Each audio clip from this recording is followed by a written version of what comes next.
Hi, my name is Daniel and I'll be talking to you about the Corroboree frog.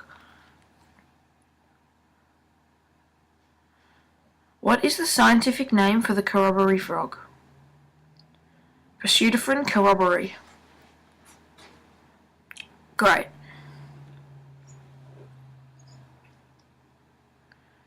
What is the scientific classification of a Corroboree frog? Animalia, Chordata, Amphibia, Anura, Marbatridia, and Pseudophone. Where are the Corroboree frogs found in Australia? It is found within a very small region within the subalpine area of Kosciuszko National Park in New South Wales and Australian Capital Territory. What environment does the Corroboree frog live in? The southern Corroboree frog is a habitat specialist. Subalpine habitats between 1,300 and 1,760 metres above sea level. The species utilises two distinct habitat types: a breeding season habitat associated with pools, seepages in sphagnum bogs, wet tussock grasslands, and a terrestrial non-breeding habitat in forest, subalpine woodland, tall heath adjacent to the breeding area.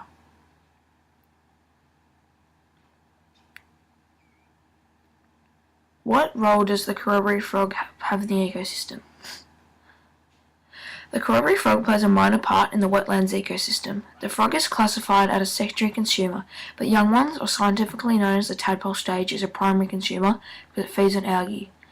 If the Corroboree frog were to be extinct, it would cause a lot of beetles, mites, ants, and insect larvae to overpopulate and then cause them to become extinct as there will not be enough organisms to eat them. The Corroboree frog does not have any predators, but the reason for the decline in numbers is due to a disease.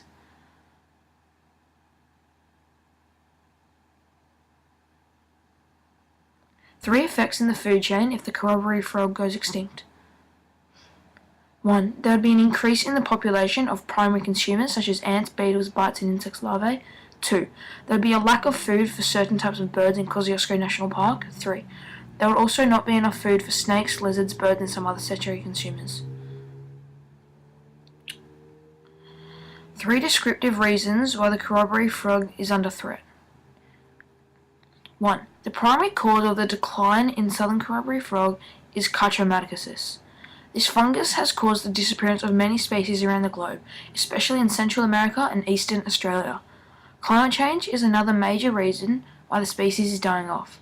Climate change in Kosciuszko National Park means reduced precipitation and water temperatures are likely to eventually affect breeding pools and the vegetation around them. Droughts is another major factor of the decline in numbers, causing the death of eggs and tadpoles as they rely on the water source to survive and as a home. So Stephen, what are you doing to maintaining the population of the Corroboree frog in the wild? Well Daniel, we have realised that if there is no human intervention with this species, they will be due to go extinct in a very short period of time. But we stepped in to help. We have Corroboree frogs located at locations all around Australia, such as Taronga Zoo, the Amphibian Research Centre, Melbourne Zoo and Hillsville Sanctuary. And at these places we contain the Corroboree frogs in climate-controlled quarantine facilities to mimic the cold winters and the warm summers at the subalpine area. We have also placed fungi and bacteria-proof pools in the wild to create pools for the tadpoles and eggs.